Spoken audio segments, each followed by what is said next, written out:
Okay, this is really going to date me. I remember playing Pathways into Darkness back in 1993 on my original Mac, and that game was phenomenal. Then Marathon. Oh, I would troll the AOL message boards for the news of the release of the demo, and I tried to download that demo on a 14.4 modem with people picking up the phone. It took forever. Marathon 2 and Marathon Infinity. The best title music in Marathon 2 and Marathon Infinity, I would take pictures of my Star Wars figures and put them into the game using Forge and Anvil.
"30 years of creating the games that we love, the games that I've grown up playing throughout my childhood, teenage years, and also my adult life.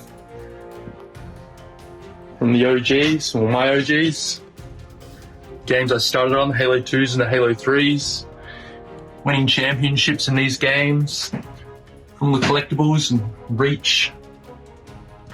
Amazing artmanship, craftsmanship, designing, coding, all these tireless hours you guys have put in to create these worlds. We need to get back to the city. It isn't safe here. From the Destiny 1 sanitary, and all of the lore that you started with, more collectibles, all the way to Destiny 2.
From EGM giving Combat Evolved Game of the Month and Perfect 10s, to LAN parties, to Xbox Live, to the thank you screen on Reach, to the D1 Alpha, to my girlfriend showing up on the corner of my bed with the Destiny PS4 to play with me, to Rift at E3 and the Blacksmith Shader, to getting to see Destiny 2 at E3 with Tess, to her marrying me, and to old friends still playing Halo at our wedding, to Day 1 Deepstone Crypt, to so many raids, so many friends, and to Tess still playing Destiny with me every week.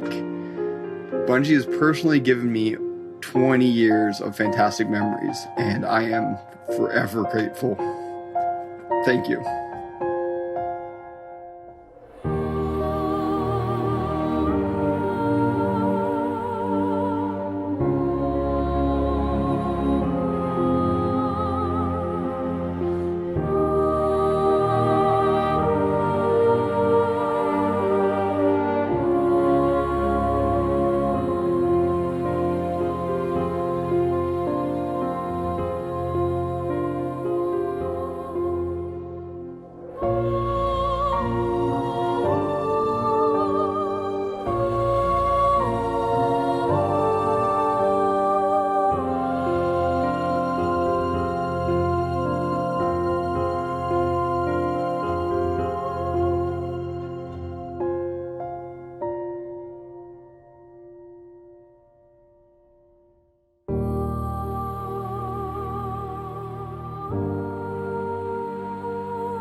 As a content creator, I strive to build my community on positivity and compassion. My community, TCAT, has evolved into such an important part of my life and has helped me create lifelong friendships. I've met so many amazing people online and in real life because of the extravagant world created by Bungie and a little old game called Destiny. Some of my favorite memories include traveling to Bungie to reveal the Taken King, going to GCX and meeting so many amazing people, and raising money for St. Jude. I will cherish all of these memories, and I cannot wait to make more.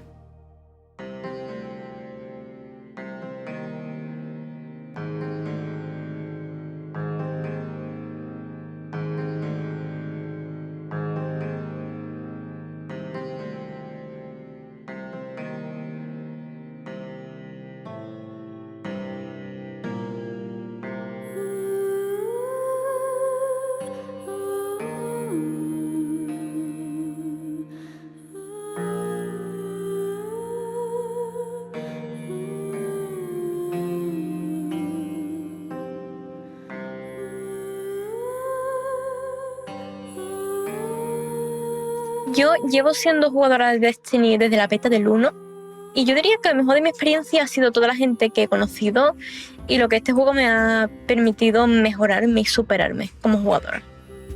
Lo más gratificante para mí han sido las experiencias en raids de día 1, la competitividad que estos generan y los retos en solitario que esta magnífica entrega te permite realizar. Así que vamos a por otros 30 años, Bungie.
So my clan, Peasant Guard, was formed through a love of Destiny, and it's made up of players from the UK, America and Norway. And my favourite Bungie moment, something that will stay with me forever, is after a year of playing together online, we were all contacted by Bungie and asked if we'd like to be flown out to Germany to meet in person and to have that moment captured in a mini documentary. And that happened over 6 years ago now, and it always brings a smile to my face whenever I think about it. So yeah, no question, that was my favourite Bungie moment.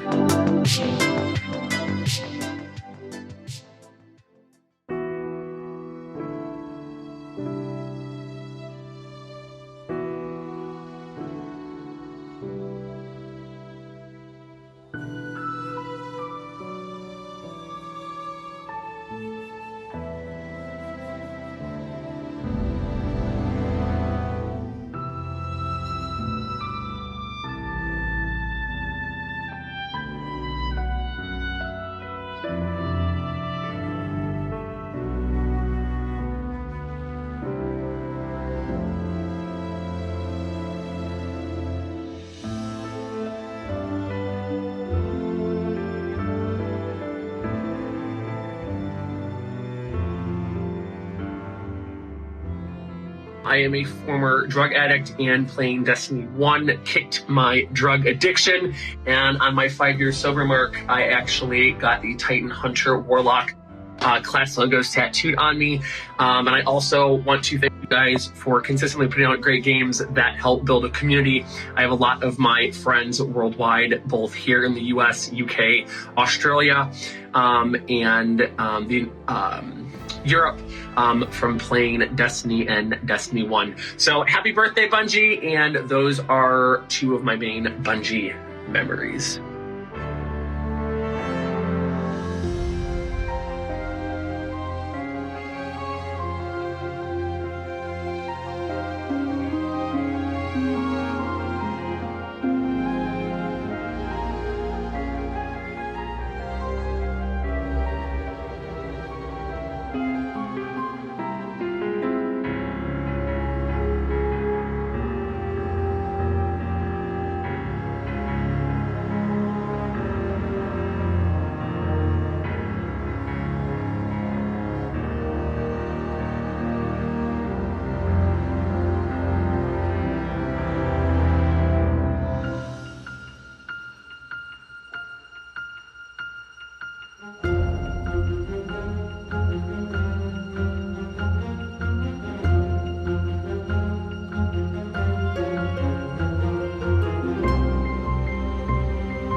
I think it all starts with going home after school every day and playing Halo 3 custom games all night, Trash Compactor, Tremors, Duck Hunt, so many fantastic options, Stairway to Heaven.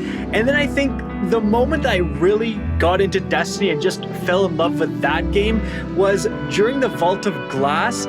Back then, exotics are really uncommon, and one of our teammates had a hard light. No one had ever seen it before, so we're all like, dude, what the heck is that gun? And he just goes, watch this. And of course, starts shooting off the walls, and we see all the bullets ricochet everywhere, and it was that moment I knew I was hooked.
Mein erstes Spiel von Bungie war tatsächlich als Destiny 1. Und Destiny hat mein Leben verändert.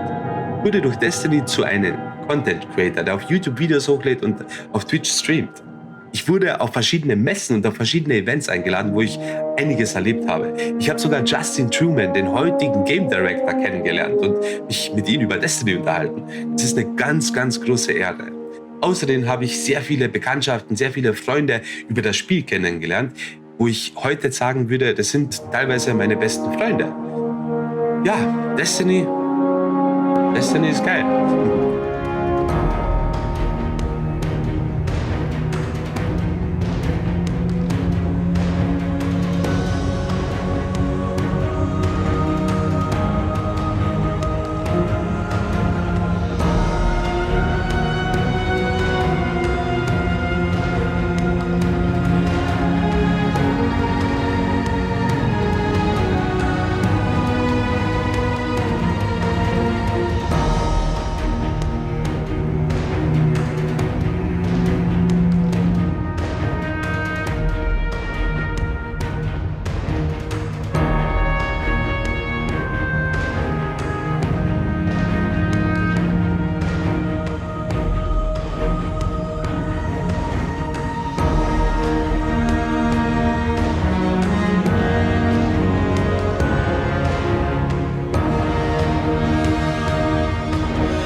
Flash forward to me as an adult discovering Destiny for the first time, walking out of the Cosmodrome, seeing that fallen walker, taking it down and just feeling like such an awesome, powerful force to be reckoned with. I was in love with the fantasy of the game.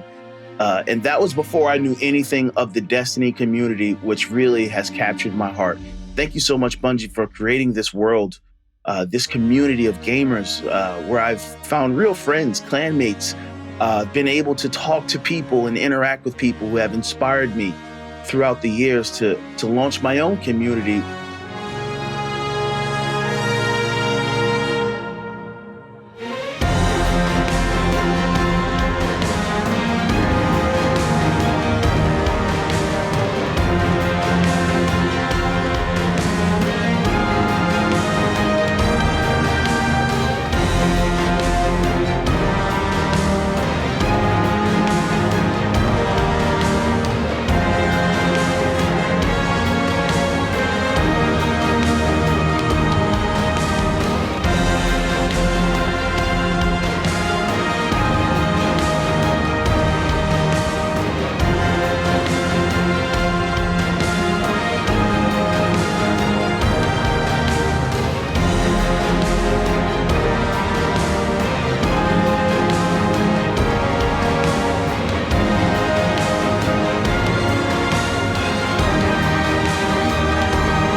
Bungie me ha aportado durante todos estos años algo increíble. Destiny forma parte de mi vida desde hace mucho tiempo y sin duda lo mejor que tiene este juego es que he podido conocer a personas maravillosas y poder realizar actividades con esta gente, tener su apoyo y su compañía a la hora de querer mejorar, no tiene precio.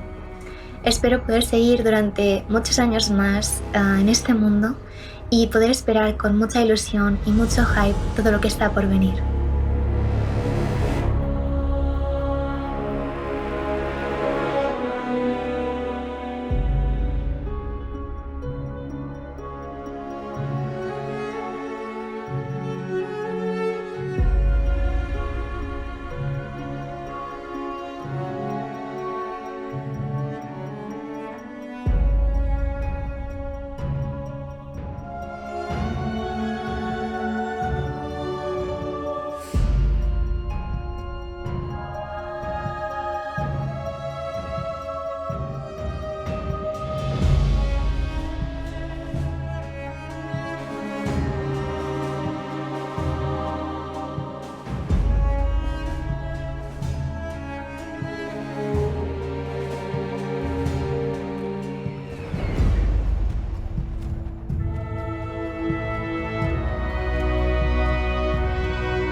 My favorite memory from a Bungie game has to come from September 2016. It's a work night and we're about done with a Wrath of the Machine raid when my friend messages us and says, you know that ARG puzzle that Bungie put out? We solved it. Here's a map. Go stand in these very specific spots in the raid and see what happens. So we do it, and these two monitors turn on, and they start spitting out ones and zeros. And someone on the team's like, that's binary. I think that means we need to stand here and over there. Then, the mysterious diamond in the center of the room opens up, revealing the next step in a quest to get Outbreak Prime, an exotic weapon, and we're losing it. I stay up all night, finishing the quest. I get maybe 2 hours of sleep before work the next day. Figuring out how to open up the diamond in the Wrath of the Machine raid is my favorite memory because it combines the two things about Bungie games that keeps me coming back: unraveling mysteries and sharing experiences with other people.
Like, there really have been so many special memories. I had 2 reoccurring Trials dates every week when Trials of Osiris was going on. One of them was for Dr. Bro Snaps, and then the other one was on Monday nights. I would play Trials of Chilcyrus with some friends that I met online. One of them, Dopa, I got to go to his wedding a couple of years ago, which was really cool. We've been friends IRL now for years. And the other one is my boyfriend of 5 years now. And I still can't believe how crazy it is that Destiny brought me to Twitch, which introduced us to each other. And as a result now, we have another little guardian. She's a future hunter main for sure. But she quite literally would not exist if it wasn't for Bungie/Destiny and Trials of Osiris.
I think another one of my favorite moments was the D2 reveal event. And I don't think there will ever be an event that will match that. And I could be wrong, but the room was shaking. Everyone was so excited. Everyone was screaming. You didn't have to tell them to get excited because you could feel the energy in the room. Everyone was hyped. There was like this vibration in the room of how excited everyone was. And it was I remember just holding Watts' hands while the trailer was going on, and Zavala just came down, bubbled up, and I'm pretty sure we cried together. We cried while holding hands watching the cinematic trailer for the D2 event. So I remember that being such a huge, huge moment. And I just knew that I was a part of something that was way, way, way bigger than I thought.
I think that my favorite Bungie memories are always probably going to be my childhood LAN parties I would have growing up with my friends.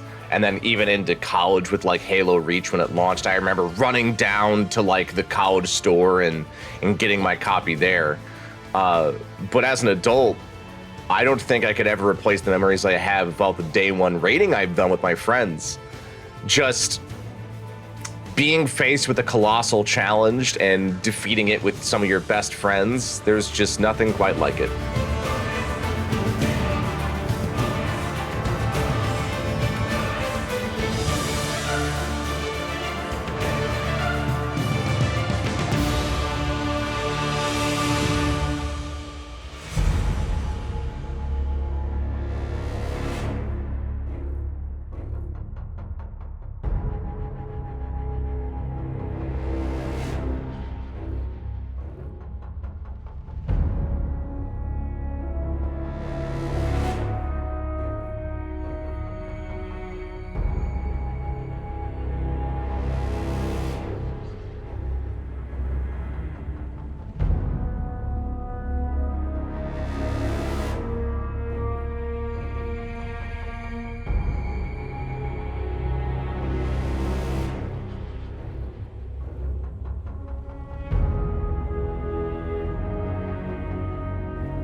My clan math class in 2016 rented out a house for PAX, and easily one of my favorite memories through all of this has been being in that house with them for a few days, just hanging out, everybody chilling together, and just having a really, really good time. So I never would have had that without Bungie and Destiny. So.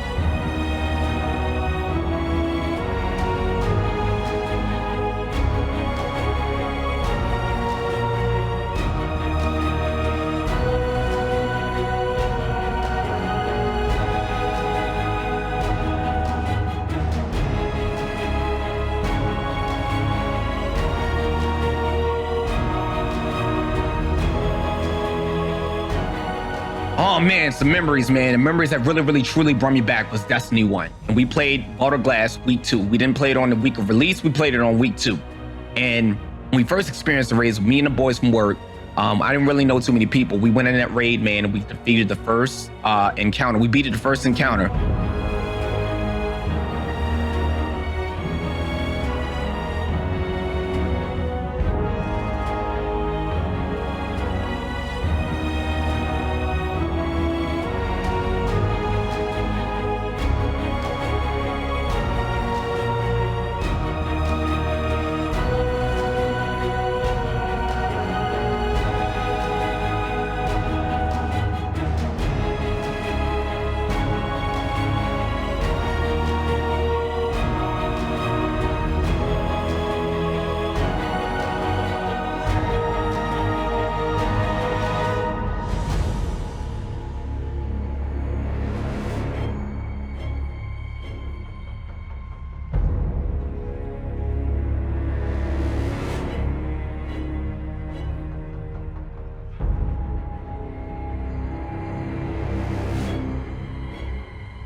You know, the thing about Bungie memories for me is that it's memories of my friends, because Bungie games are about friends. It's 4 friends sitting in a room, everybody with their own Xbox, everybody with their own TV, and everybody yelling at each other because the one person keeps bringing the gravity hammer into the elevator, killing all of us. It's Destiny with a crew, 6 people, tired, long night, and you haven't beat the raid boss, and you want to beat that raid boss, and the last run it works, and you yell for 25 minutes before you log off.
I had just moved to the States, and the very first friend that I made here was a guardian that I found in the Cosmodrome.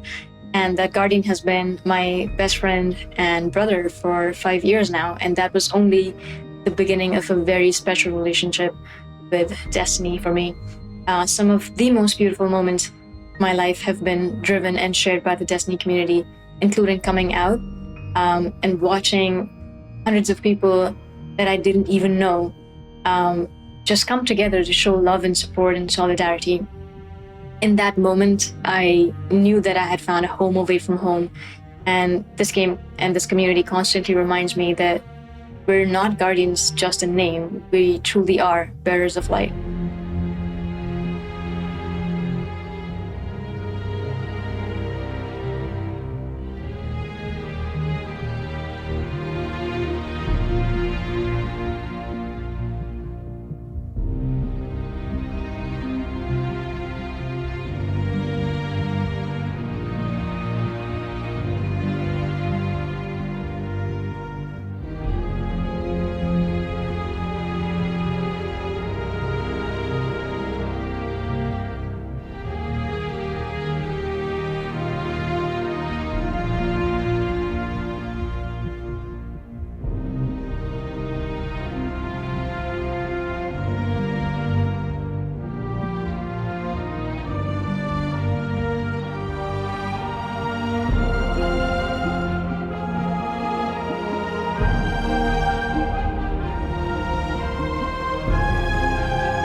What's up, man? Yeah, if you guys just want to have a seat, it's just literally recording a conversation, so.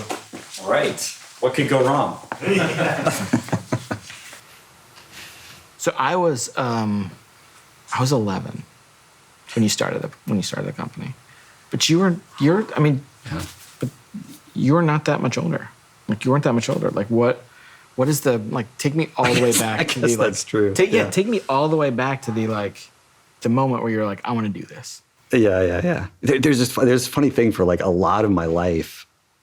When people would ask me, how did this start? I'd be like, I don't know. It was kind of weird. I just started making games, and it seemed like it was fun, and I kept doing it. And when I really started thinking back to my childhood, I've been obsessed with how rules can change human behavior, and how you can all agree to play a card game by a certain set of rules. And the adults that I was observing, as a kid they could play cards all night and laugh and interact in whatever way that they did. And yet you could take a different set of rules, for example, a set of rules that a 5-year-old made with the best of intentions, and the adults would nod and laugh, but they would only play that game for 3 minutes.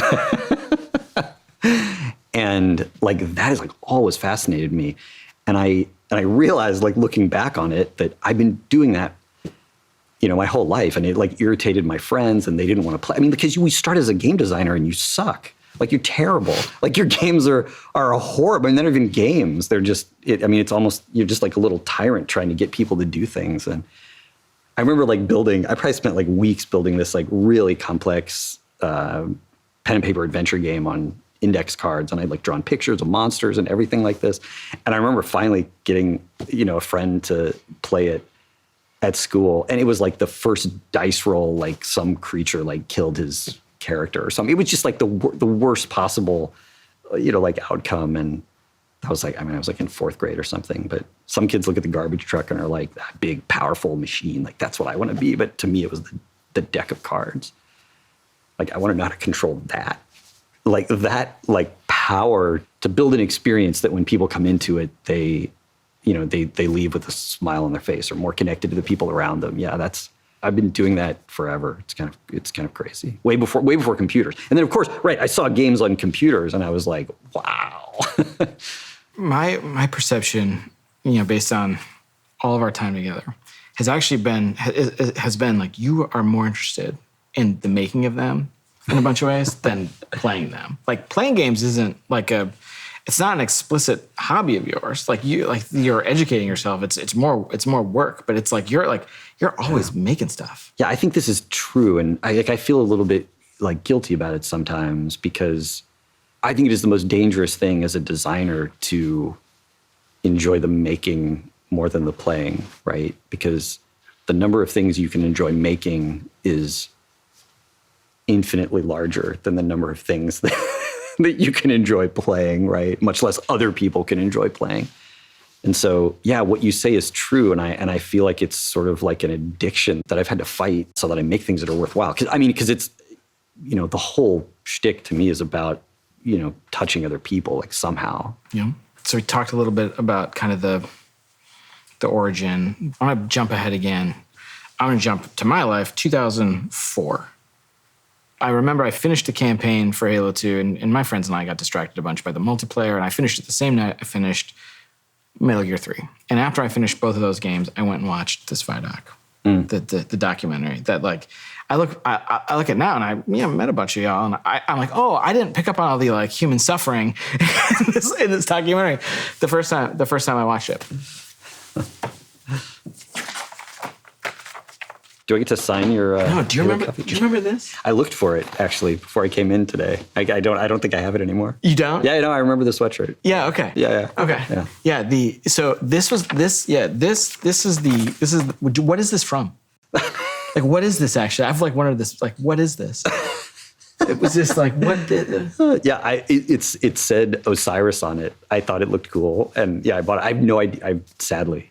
Right. Yeah, I have no idea what it was. Yeah, I still, to this day, I remember the sweatshirt, right? And this is this moment that I became like aware that humans make these things. Because otherwise it was like magic, right? Like, there's nothing in 2004 about, look at these developers making stuff that you care about. That's not, like, there wasn't really much of, like, the internet sucked too. Like, you didn't have like, look, you can access these people, and none of that. It was a totally different time. So I'm watching this documentary, and this dude shows up, and the paraphrase is like, like the cynical gamers who something doesn't grab us in 5 minutes, we're gonna turn it off. And it was like, I was like, oh my God, it was like I was spoke to, and I have I'm like an English degree, like I can't make games, I couldn't write any couldn't write code or anything. I just remember feeling as like a player, like super duper spoke to in that moment. And so we come out of the building a game, like building it by yourself, and talk now about like the team has changed. Like building teams has changed. Like the way you think about building teams has changed. The way like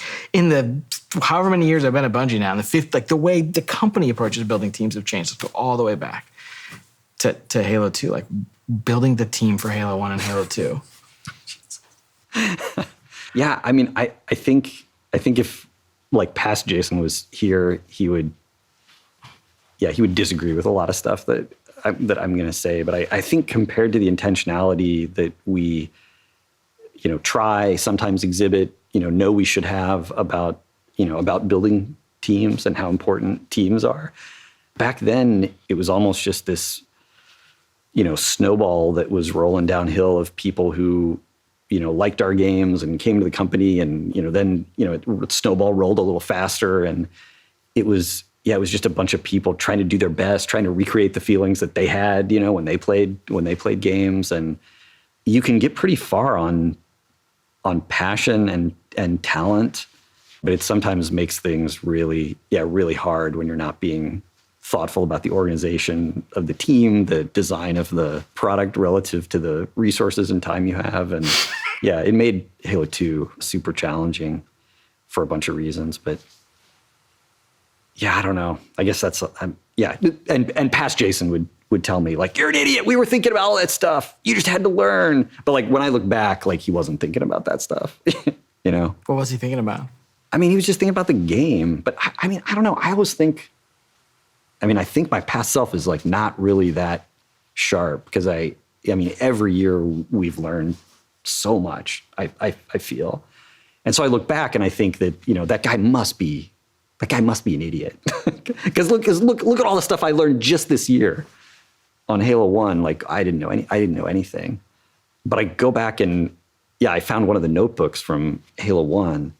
Like that guy wasn't an idiot. Like, I mean, there's stuff that, he didn't know, but there's a lot of like super interesting exploration and thought and like possibilities that, didn't end up in the game in there. And so I don't know. I don't know what to make of that. Because I feel like I've learned so much, but when I go back, I'm sort of like blown away by, what was happening in my mind. It's pretty embarrassing when I think about I think about my life in terms of decades and like what are like the big lessons from the decades. And when I like articulate one of the like a lesson from my 30s, it's like so embarrassing. Give me one from yours. Yeah. Oh man. I mean, I started Destiny 1 not understanding the value of having at least somebody on the team who cares more than anybody else about, what the team is missing, what the team isn't admitting, who on the team isn't talking to each other, where on the team are our dreams incompatible with the calendar, or our dreams incompatible with our ability, or our dreams incompatible with the hardware that we need to run on. And I saw production as, a calendar and a schedule.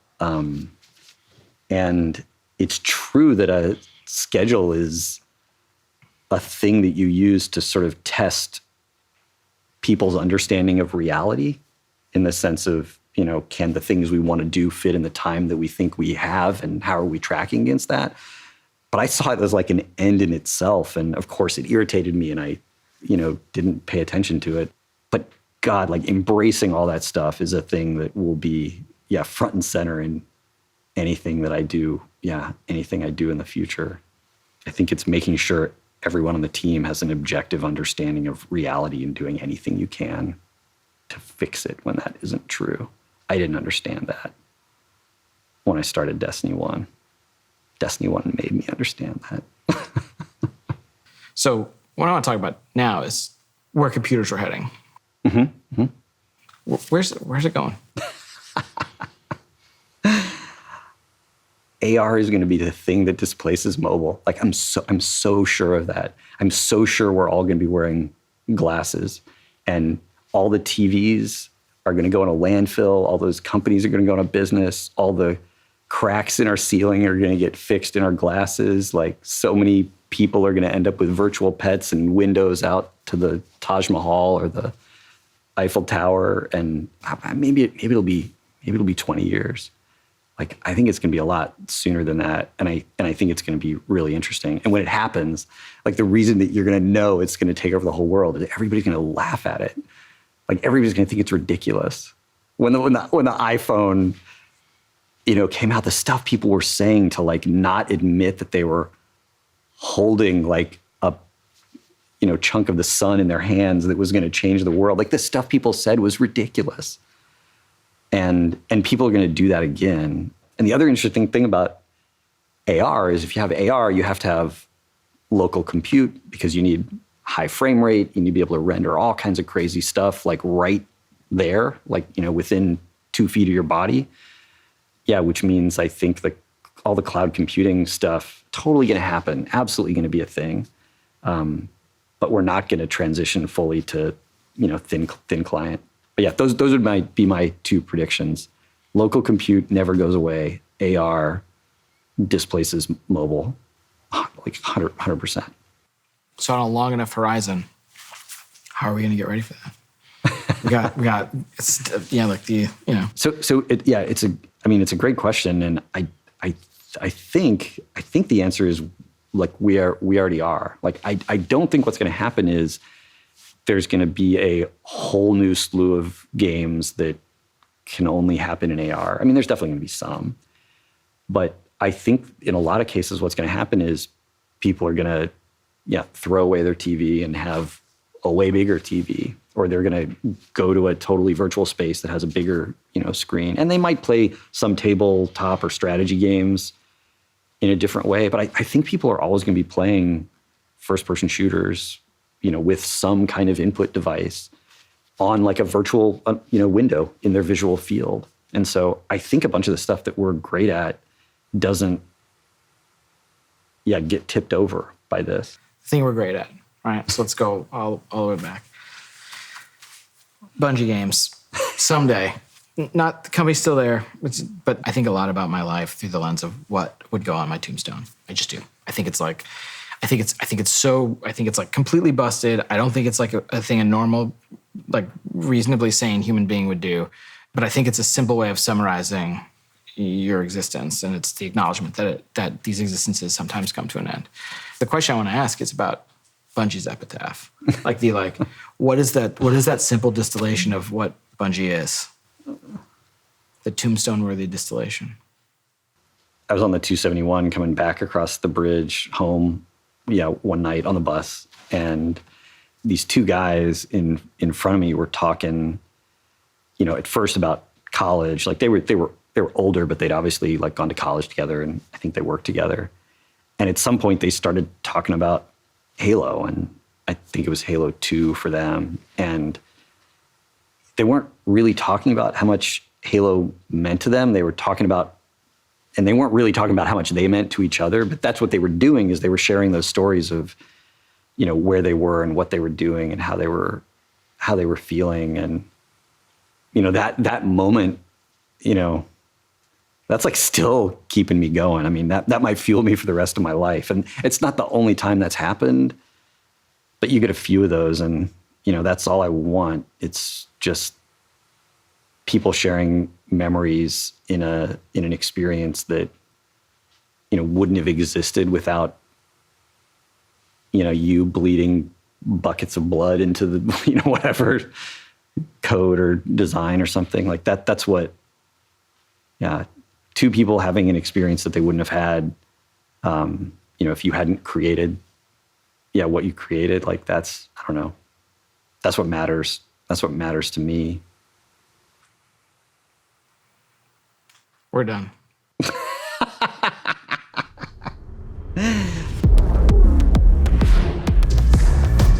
We're just going right into like the trailer, huh? 私はこれを見せたかった。 Beyond light! ステイシスはただの道具。 It's an ice tornado, dude. That was the sickest thing I've ever seen. I'm insane! It's freaking Aldrich! だが断る。 What the heck? What's those baby falling? They're so cute! Go, go, go, go, go. Switch, switch, switch! 力を合わせる不可能はない。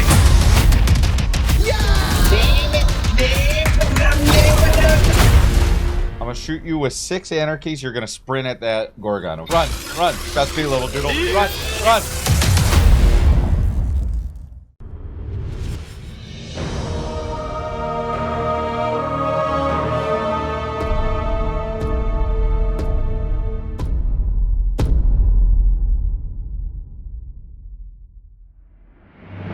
Welcome, Guardians. This year, we're celebrating our journey with you, whether you joined us 30 years ago or if it just started today. This game is in our blood. The Destiny team is full of Destiny fans. Folks who came here because Destiny was their favorite hobby. Folks who log out from work in the evening and log in to play with their clan. The team we have today is committed to relentlessly upgrading this game that we all love.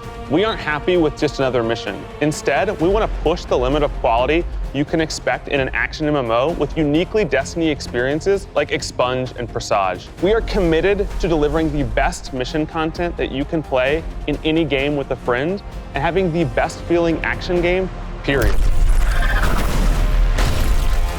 And this shows through in the passion that we see for Destiny 2.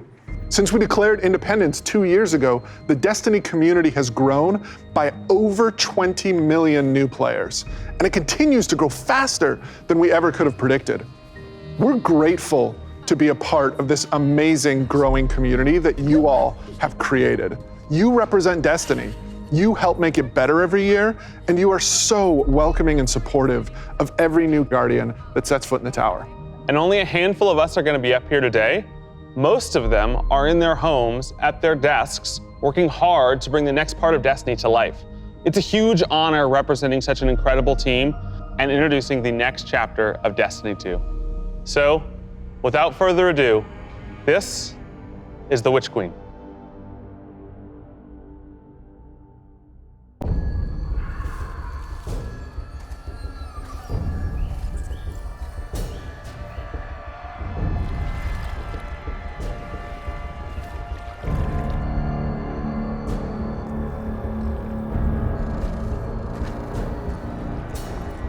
"真実とは面白いものだ。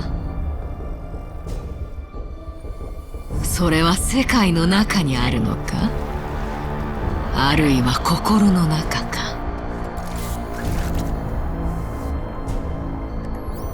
それは普遍か。曲げることはできるのか。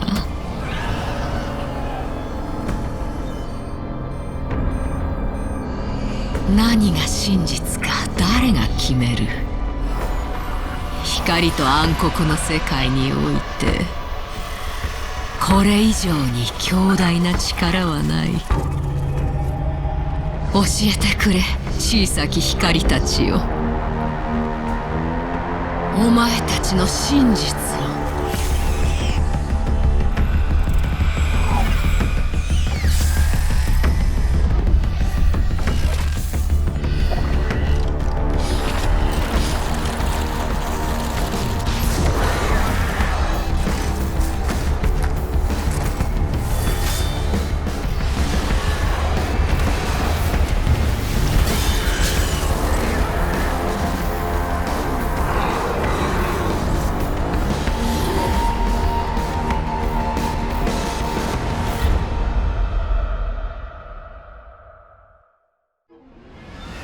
Oh my god, James. Savathun is serious. I think she's the most dangerous villain we've faced yet. 7 years we've been building up to this moment, and she is finally stepping into the spotlight and showing us who she really is.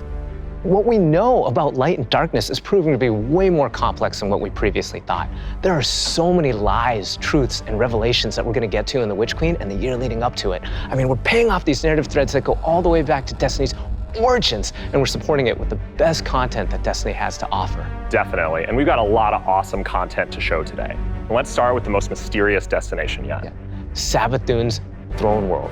This is an uncharted wonderland of secrets and lies. It's this place that she's created in her own image, this surreal and majestic light-blessed world. She has this castle that she rules from. It overlooks this dark, swampy underbelly with this lone pyramid ship out there.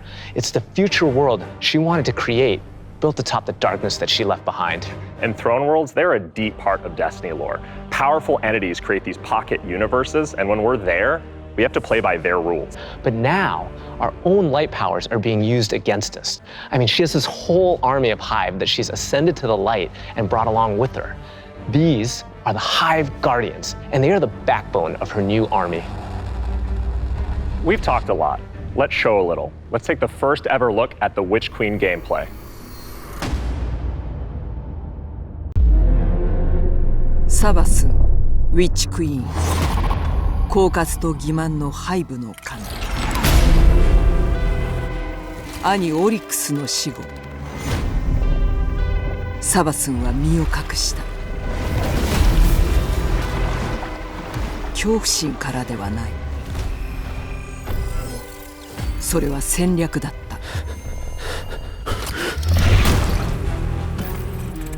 最も巧妙な策を用い、私たちにとって最も神聖な力を盗んだ。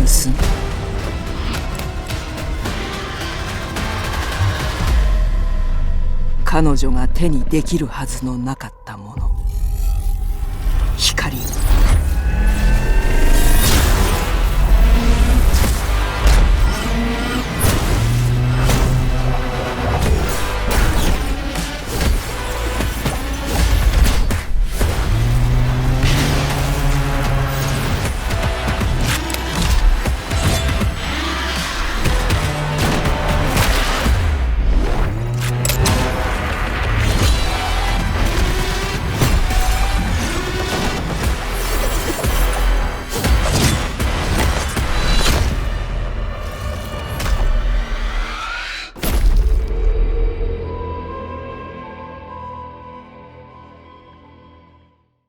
I cannot wait just to reach out and just crush a Hive Ghost in my hand. Yeah, I mean, we've been defined by the light for so long. This is uncharted territory for us. I mean, we're in strange new places. Like the throne world, it's haunting, but it's gorgeous. It's beautiful. There's a lot to love. There's a few things we saw in the trailer that we haven't talked about yet. Savathun and her Lucent Brood.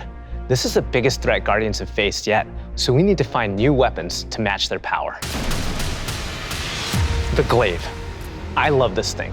It's brutal and elegant. It's this new energy weapon with melee abilities, mid-range projectiles, and defensive capabilities. It's our first ever first-person melee weapon, and it is such an awesome tool for the battlefield. The Glaive feels so good. Just jump in and unleash these brutal melee combos and transition right to an energy blast. It's really powerful and has a lot of utility. So, we've told you about what the Glaive can do. Now let's talk about how you're gonna get your hands on one. These weapons don't come out of chests at the end of missions, and you're not gonna find one roaming around the throne world. Your first Glaive is not going to be found. It's going to be built. Yes, weapon crafting is coming to Destiny 2. Now, chasing weapons has been an integral part of the Destiny Pursuit game since the beginning. And over the years, we've added more deterministic paths to get the rolls that you want on guns. Think things like Umbral Engrams and the Raid Chest. Weapon crafting unlocks the freedom to choose all that and more. It gives us ultimate control over the guns. Now, this is a combat-focused crafting and progression system.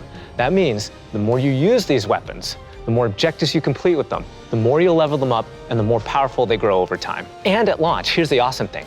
You'll be able to craft all Throne World weapons, new raid weapons, and the seasonal weapons. There's just a ton of stuff to do in this system. And the Witch Queen is just the beginning of weapon crafting.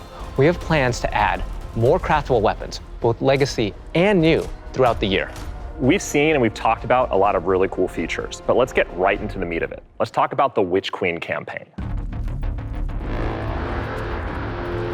I love campaigns. They've always been a cornerstone of the Destiny experience. They're rich, deep stories interwoven with big combat sequences and memorable characters. They take us to remote worlds in our ever-changing universe. And so we're putting extra care into the campaign for the Witch Queen. We want you to feel those goosebumps when you step onto the throne world for the first time and come face to face with Hive Guardians. And every one of the missions has its own unique fantasy. Like, what does it feel like to storm a castle or just go straight into the depths of hell? If you like games with standalone campaigns like Doom, Titanfall 2, God of War, and Halo, then the Witch Queen is for you. So, in addition to our classic normal mode, Legendary is our tougher, aspirational version of the campaign, where the enemies hit harder and respawning is heavily restricted. So every battle is a gut punch, every boss is a worthy adversary. It's gonna hurt. You might tap out, but if you persist and you get to the end, your time will be well rewarded. Whether you want to play solo or with a fire team, the difficulty will scale based on how many people you bring. Before we go, one last trip down memory lane. I remember camping out the Predator for Destiny 1 because I just had to have the Ghost. To me, it was like the symbol of Destiny. And if you care about that stuff like me, you're gonna want to get your hands on the Collector's Edition because you're gonna get a Hive buddy to go up on the shelf with it.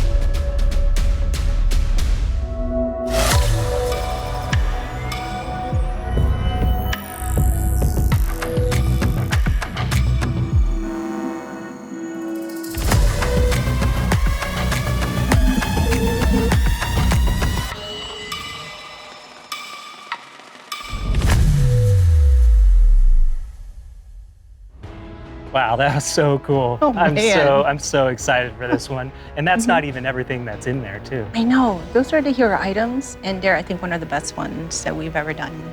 Collector's editions have always been like this really perfect jumping point to enter the worlds that we build, and actually lifting like in-world objects and putting them in players' hands is just, it's just a good feeling. We don't just put random items. Everything in there means something, and it helps push the narrative. And there might be some puzzles to unlock in there as well.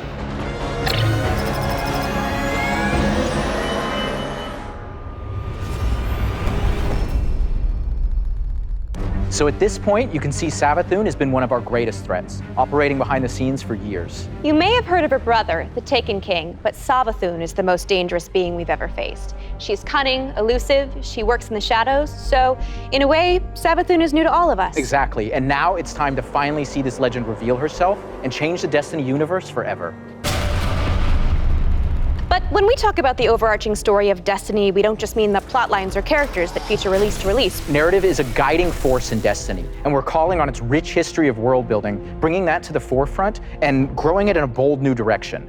So when you join the game today, you'll experience an immediate call to action alongside millions of your fellow Guardians. During this past year, we watched the results of your actions play out across Destiny's seasonal releases. You've redeemed old foes, brought former enemies to the bargaining table, learned that there's always more than one side to every story, and built alliances no one ever thought possible. And on the largest scale, you'll experience a vast, living, interconnected world of stories that's striving to a greater end. We need you, Guardian. You'll experience this alongside a massive community of Guardians, release after release, together. This is our universe's cosmic purpose. This 10-year journey we've been on since Destiny 1, it's drawing to its dramatic conclusion. The Light and Darkness saga will end. But make no mistake, Destiny 2 will not. We're building not so much to an ending, but more to this transformative moment for Destiny 2's future. Last year, we announced the Witch Queen and the following expansion, Lightfall. And now we're excited to announce the release after Lightfall, the final chapter in the Light and Darkness saga, Destiny 2, the final shape. It's going to be one wild, continuous ride. Yes, and that ride starts with Season of the Lost. Not only is it the prologue to the Witch Queen, it's your first opportunity to interact with Savathun. But rather than spoil it for you, why don't we take a look?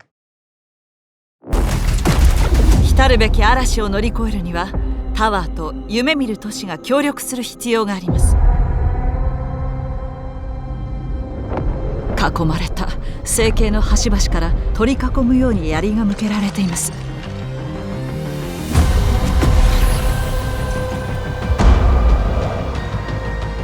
ウィッチクイーンは今も変わらず危険な存在です。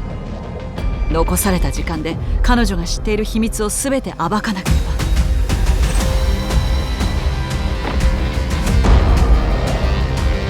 亜空間の道に再び明かりを灯し、彼女たちを私のもとに連れ戻してください。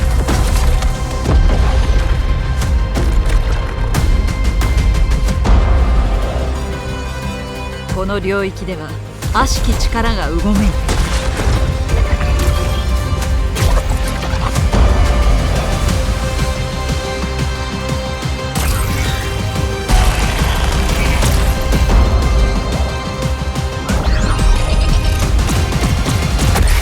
その破壊的な力が必要なのです。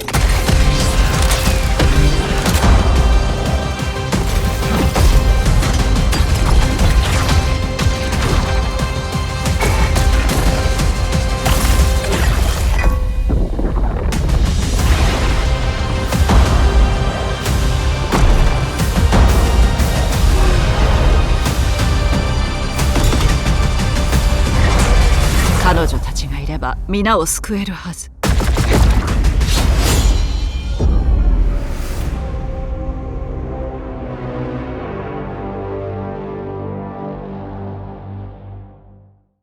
Seasons have gone through massive transformations since Shadowkeep. We're dedicated to creating an evolving, interconnected world that puts your Guardian at the center of the action. We're reaching the end of one journey and the beginning of another. The days of Destiny's biggest story moments happening in lore pages is long gone. I mean, Mara's return has been hinted at forever, and now it's happening in a season.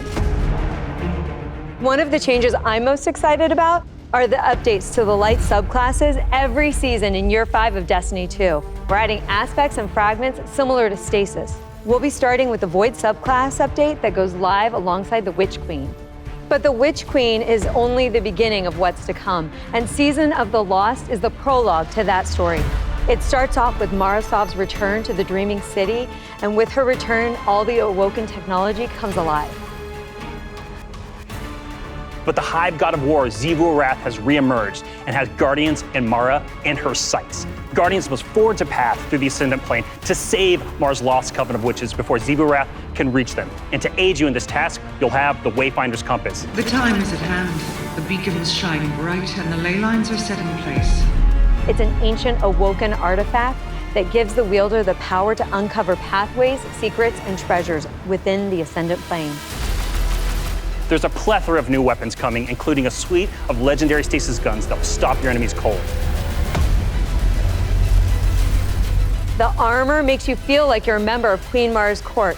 And no season is complete without new exotics, and Season of Lost features one once intended for Uldren.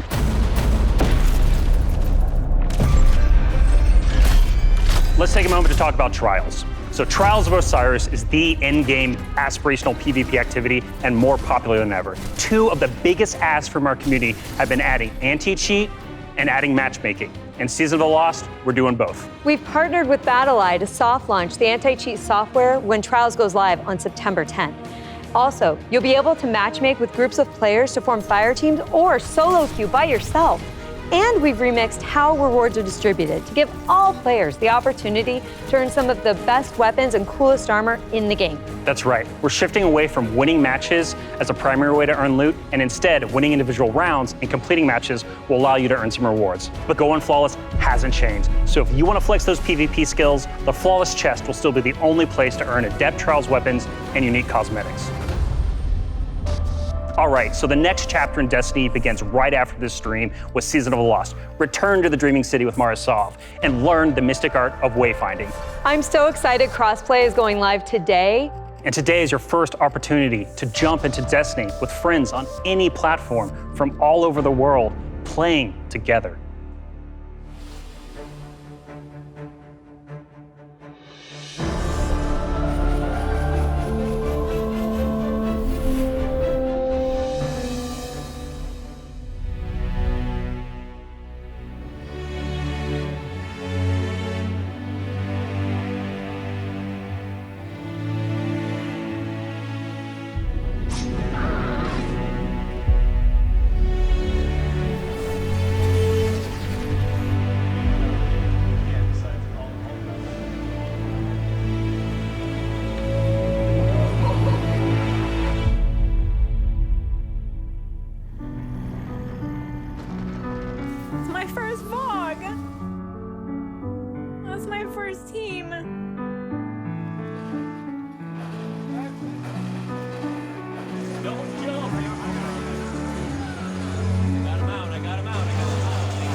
As a company that prides itself on taking care of its employees and their significant others and their communities and those who are in need, it's pretty devastating as we look at the racism in America. And our intention is to do better and to leave the world in a better place. We want to be a part of that social change. Fuck racism.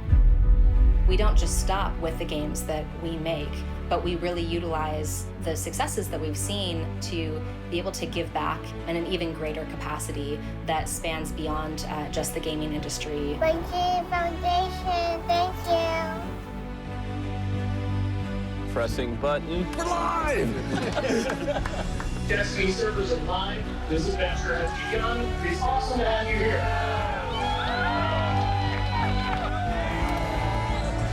Bungie, Bungie, Bungie.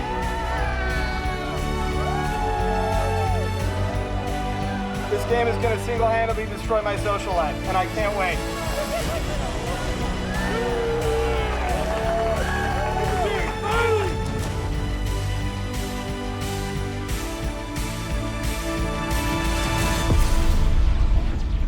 All right, Guardian. Time to kick 'em where it hurts.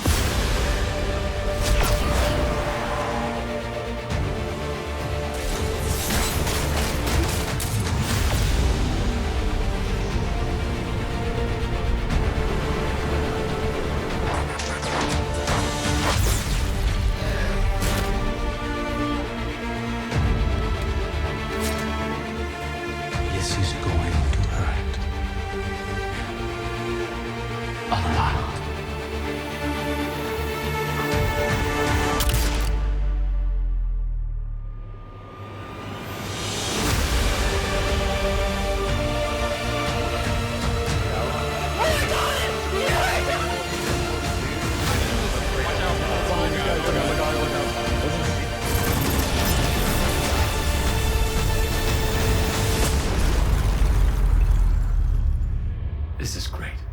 Anyone want a hug?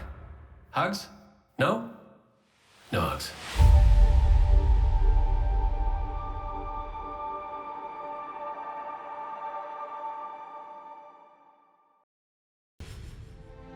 How do you follow that?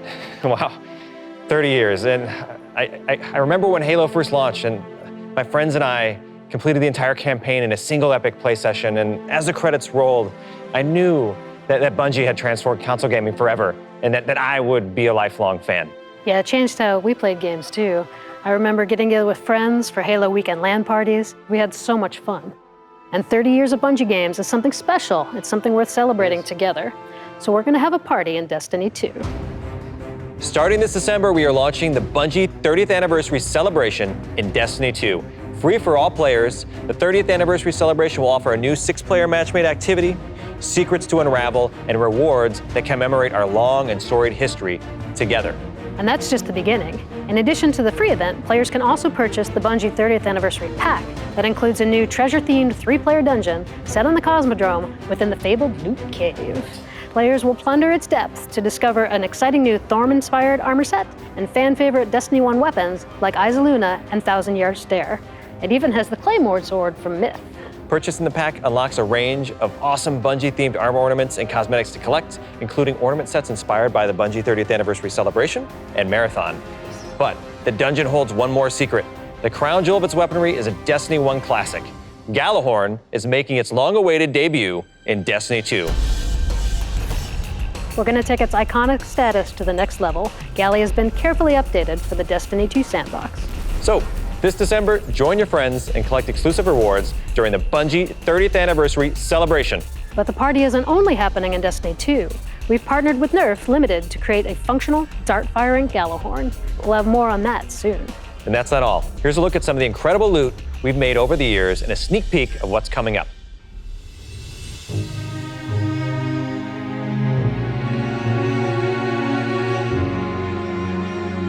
Wow, Lorraine, I can't believe we're celebrating Bungie's 30th anniversary. 30 years. It's incredible. Yeah. I mean, look, think of all the games and products that have come out over these years. Yeah, starting Operation Desert Storm, Pathways into Darkness, Marathon, Myth, Oni, Halo, and Destiny. 7 years of Destiny. It's an amazing journey. So excited. You know, we have a lot of really cool stuff coming up and a lot of other things in the works, of course, as always. But yeah. I mean, what do we have? We have the Fallen Captain statue, which is incredible. And then we have the helmet, the Celestial Nighthawk That thing helmet. is so cool. Yeah. And my favorite, the Arcadia jump ship. Yeah, I get goosebumps just thinking about that. You know, it really gives me that nostalgia from Destiny 1. And so I think it's a great way we're gonna celebrate not only Bungie's 30-year heritage, but the 7-year heritage of Destiny. Yeah. And it definitely gives you the feels.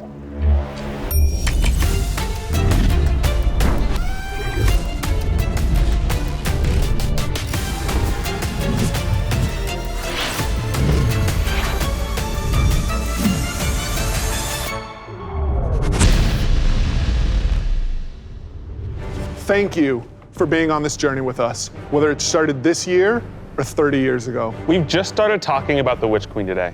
You've got our first peek at weapon crafting, our definitively Destiny campaign, the Glaive, and a year full of updates to all our light-based subclasses. All of this and more is coming alongside Savathun's long-awaited arrival front and center to the Destiny universe. The Witch Queen marks an acceleration in our story heading towards the conclusion of the Light and Dark saga, and we're so excited for everyone to join us on this epic adventure in the Witch Queen, Lightfall, the final shape, and beyond. And the Witch Queen's gonna kick off another amazing year of Destiny with 4 great seasons packed with all of the narrative, events, and rewards that you've come to expect from us. But there's even more coming next year than just our new seasons. The deluxe edition of the Witch Queen will also include 2 brand new dungeons to be released in 2022. And we're also going to be remastering another classic Destiny 1 raid and releasing it free for all players. This means going forward, starting this December with our 30th anniversary event, there will be a new piece of raid or dungeon content in the game every 3 months. In 2022, we will also be adding legacy rotations for raids and dungeons, meaning every week there will be new ways to earn rewards in both the latest and greatest content and raids and dungeons from the past. If you love amazing in-game content, we want to prove that no other game offers more quality and more variety than Destiny 2. We hope that you've enjoyed a look into the future of Destiny 2. Witch Queen pre-orders are available wherever you play Destiny. Crossplay is live on all devices, and Season of the Lost kicks off today. See you in game.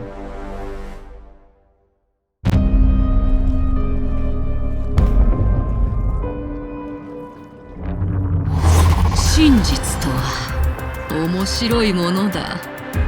何が真実か誰が決める。教えてくれ、小さき光たちよ。お前たちの真実を。ウィッチクイーンは今も変わらず危険な存在です。